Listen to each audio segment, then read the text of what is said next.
ஐயா, காவல் தெய்வத்தோட பாதத்துல நகைப்பெட்டியை வச்சு சாமி கும்பிட்டுருவோம். அதுக்கப்புறம் அக்னி குண்டத்துல இறங்கும் போது குண்டத்து காளியம்மனுக்கு ஆபரணம் எல்லாத்தையும் அணிவிச்சிடலாம். அம்மன் நகைப்பெட்டிய உங்க கையால சன்னதிக்கு கொண்டு வாங்கய்யா. வாங்கய்யா.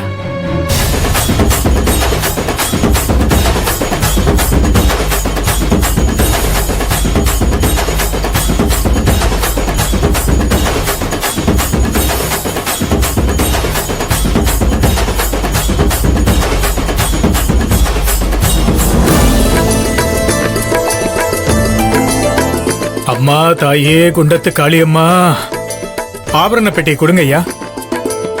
அம்மா தாயே, அம்மா எல்லாரும் தாயே.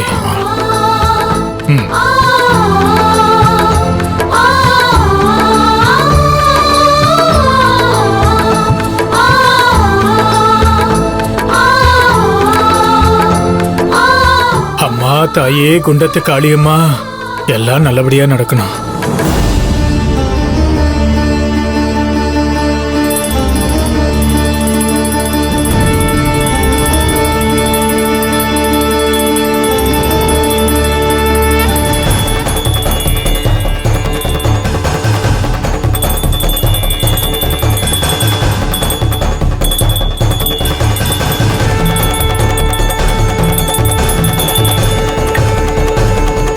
எல்லாரையும் நல்லபடியா வாழ வையுமா.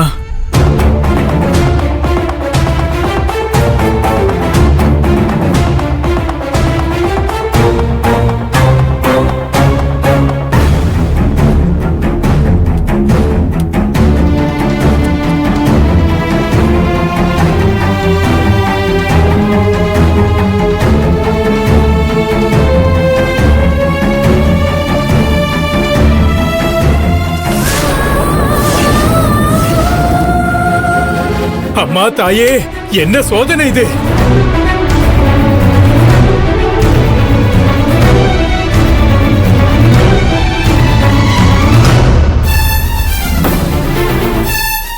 அட கடவுளே ஐயா, நான் என்னன்னு சொல்லுங்க. நகை இருக்கா இல்லையா? ஐயா, நீங்களே இந்த கொடுமையை பாருங்க ஐயா.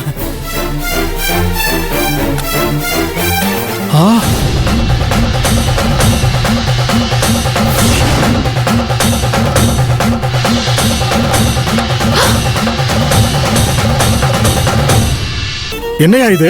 அம்மனோட நகையெல்லாம் எங்கயா போச்சு? இந்த பெட்டில செங்கல் எப்படியா வந்துச்சு? தெரியலங்களே ஐயா. பேங்க் லாக்கர்ல இருந்து எடுக்கிறப்ப அம்மனோட நகை பூரா இந்த பெட்டிக்குள்ள தாங்க இருந்துச்சு. எஸ்ஐ ஐயாவும் போலீஸ்காரங்களும் எங்க கூடவே தாங்க இருந்தாங்க. ஆமாங்க ஐயா, நாங்க பார்த்து சோதனை பண்ணதுக்கு அப்புறம் தான் பெட்டி எடுத்துக்கிட்டு ஊர்வலமே கிளம்பிச்சு. வர்ற வழியில தான் நகைங்க காணாம போயிருக்கு. ஐயா, தப்பா எடுத்துக்காதீங்க. அது எப்படிங்க? பெட்டி அப்படியே இருக்கு, பெட்டிக்குள்ள இருக்கிற நகைங்க மட்டும் காணாம போச்சு. அதான் மேடம், எங்களுக்கு புரியாத புதிரா இருக்கு. இவ பெரிய சிஐடி, எஸ்ஐயே துருவி துருவி கேள்வி கேட்டுட்டு இருக்கா. இதெல்லாம் பாக்கணும்னு கன்றாவி என் தலை எழுதிருக்கு பாருங்க. மாதவி, நம்ம கிளம்பலாம். சுந்தரவள்ளி, இங்க எவ்வளவு பெரிய பிரச்சனை போயிட்டு இருக்கு. நீ வேற தேவையில்லாம ஏன் பிரச்சனை பண்ணிட்டு இருக்க? யாரு? நான் பிரச்சனை பண்றேனா? இங்க எந்த பிரச்சனையும் ஆக கூடாதுன்னு தான் நான் கிளம்புறேன். போலாம் வாங்க. அத்தை போறாங்க, வாங்க. ஐயா, வாடி. அம்மனோட நகைங்க இந்த ஊரை விட்டு எங்கேயுமே போயிருக்காது. நான் இமீடியட்டா ஊரை சுத்தி எல்லா இடத்துலயும் போலீஸ் பந்தோபஸ்த போடுறேன். இந்த ஊரை விட்டு போற எல்லா வழியிலையும் செக் போஸ்ட போட்டு யாரும் இந்த ஊரை விட்டு வெளியே போகாத மாதிரி பாத்துக்கிறேன். நகைங்களை திருடின திருட்டு பசங்களும் கண்டிப்பா மாட்டுவாங்க. ஐயா, அது வரைக்கும் திருவிழாவை நிறுத்தியா வைக்க முடியும்? இல்ல, திருவிழா நிற்கவே கூடாது. அது நடக்கிறபடி நடக்கட்டும். இது நாம முன்னெடுத்து நடத்துற திருவிழா இல்ல, இந்த அம்மனே முன்னால நின்று நடத்துற திருவிழா. இந்த அம்மன் மனசு வச்சதுனாலதான் 3 வருஷம் கழிச்சு இந்த திருவிழாவை நாம இப்ப நடத்திக்கிட்டு இருக்கோம். இது மனுஷனோட முயற்சியில நடக்கல, தெய்வத்தோட அனுகிரகத்துல நடக்குது. அப்புறம் எதுக்குங்க ஐயா அம்மனோட நகையெல்லாம் காணாம போய் இப்படி ஒரு தடையும் தடங்களும் உண்டாகணும்? இதுக்கு கண்டிப்பா ஏதாவது ஒரு காரணம் இருக்கும். இந்த காரணம் நமக்கு தெரியலையே தவிர அந்த தெய்வத்துக்கு தெரியாம இருக்காது. இந்த தெய்வம் தான் எல்லாத்தையுமே நடத்தி வச்சிட்டு இருக்கு. இந்த திருவிழாவை ஆரம்பிச்சாவளே முடிச்சியும் வைப்பா. அதனால இந்த பாரத்தை எல்லாம் அவன் மேல போட்டுட்டு நாம செய்ய வேண்டியதை எல்லாம் மேற்கொண்டு செய்வோம். நகை காணாம போன விஷயம் இங்க இருக்கிறவங்கள தவிர வேற யாருக்குமே தெரியாது. இது ஊர் மக்களுக்கு தெரிஞ்சா அவங்க ரொம்ப பதட்டப்படுவாங்க.